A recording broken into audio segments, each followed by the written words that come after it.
Ngayong araw po ng Thursday, patuloy pa rin ang mga paulan sa malaking bahagi ng Palawan and Mindanao dahil pa rin yan sa Intertropical Convergence Zone or ITCZ, convergence ng mga hangin galing po sa may northern and southern hemispheres. Kaya taasahan pa rin po ang mga pag-ulan doon na minsan ay malalakas.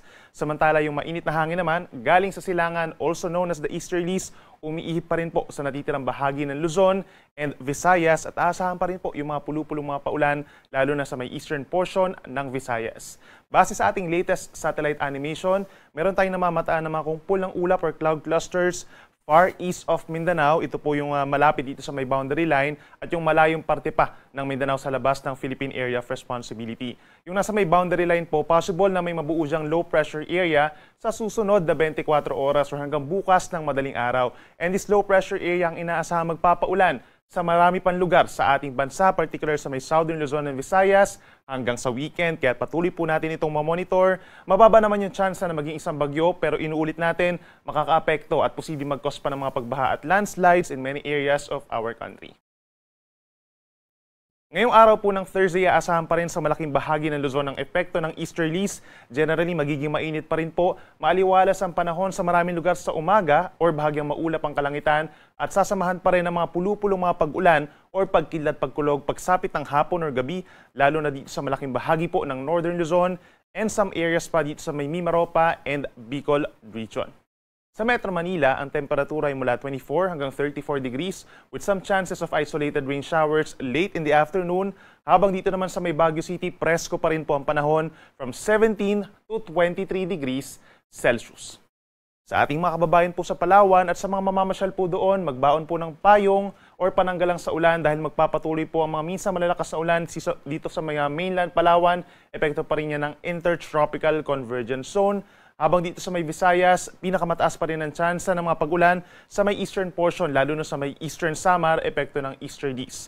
Sa natitirang bahagi ng Visayas, bahagyang maulap at minsan maulap pa rin po ang kalangitan, umaga hanggang sa hapon, and then may mga tsansa pa rin po ng mga isolated rain showers or thunderstorms. Temperatura natin sa may Metro Cebu hanggang 33 degrees, sa may Palawan hanggang 31 degrees lamang, pero pinakamainit sa may Iloilo yung air temperature hanggang 34 degrees Celsius.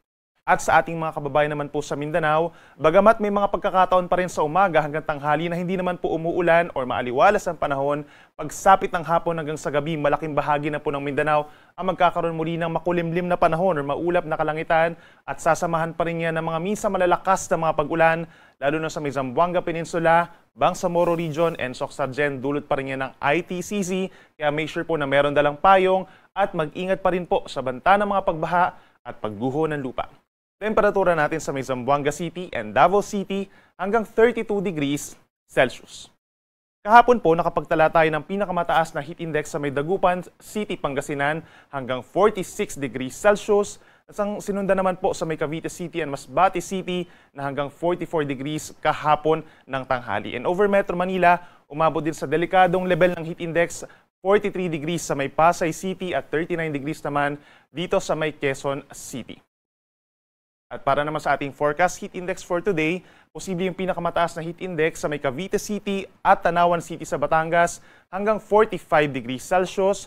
Susundan dito sa may Pasay, mas aangat pa po yung ating mararamdamang init dito sa tanghali.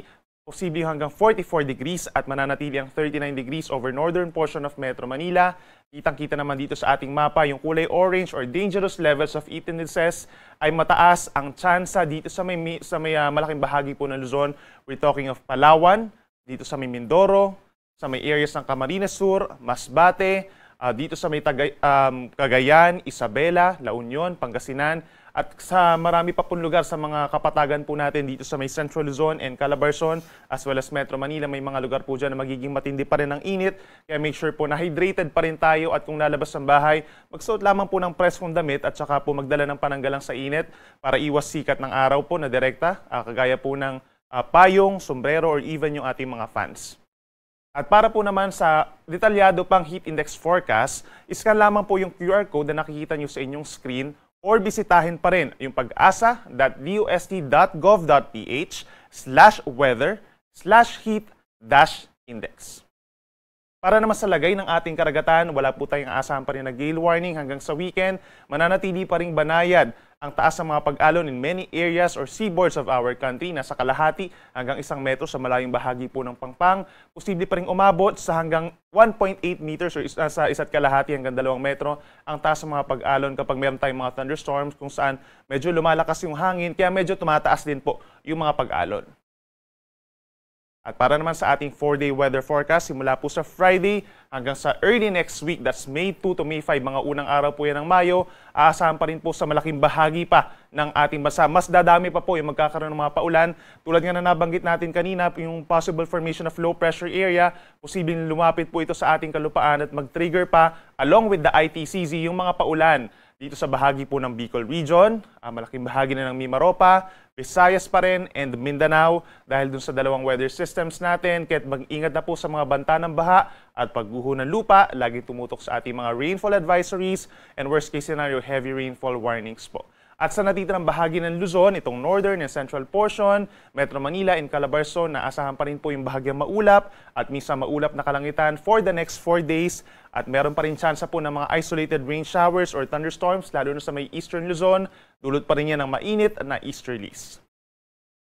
At dahil simula po ng buwan, aasahan pa rin po natin yung mas tumataas na tsansa ng mga pagkakaroon po ng mga bagyo dahil papalapit na po tayo sa panahon ng tag-ulan na tinatawag or typhoon season na rin po. Ito yung nakikita nyo sa inyong screen, yung tinatawag natin na tropical cyclone, climatological track o yung mga typical po na mga dinadaanan ng mga bagyo tuwing buwan ng Mayo. Yung nakikita nyo po sa ating screen, yung mga maliliit lamang po yung mga pino na linyang kulay itim, yan po yung lahat ng tracks ng mga bagyo for the last 75 years.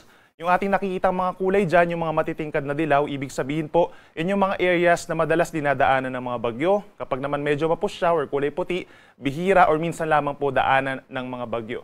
At itong makapal na linya na kulay itim, ito yung tinatawag natin na average track o yung typical po na daanan ng mga bagyo tuwing buwan ng Mayo. So ibig sabihin po, meron tayong dalawang senaryo. Possible na nagre-recurve po yung mga bagyo at habang dumadaan po sa ating kalupaan. So kapag kunwari, mababa yung pamumuo ng mga bagyo dito sa may silangan po ng Mindanao o kapag malapit na dito sa may Eastern Visayas, yung recurvature niya ay dito po sa may areas ng Eastern Visayas and mainland Luzon. So magkakaroon po dyan ng matitinding ulan at saka po malakas na hangin. Kapag medyo mataas naman yung pamumuo ng mga bagyo, kapag dito sa may silangan ng Visayas at malayo sa ating kalupaan, maliit yung tsansa na nagla-landfall pero magre-recurve po, malapit pa rin dito sa Luzon. So may mga areas pa rin na magkakaroon ng minsan malalakas na mga pag-ulan. And for this year po, May 2025, yung forecast po natin na bagyo 1 or 2 at yung una nating bagyo na papangalanan po ay Auring, na susunod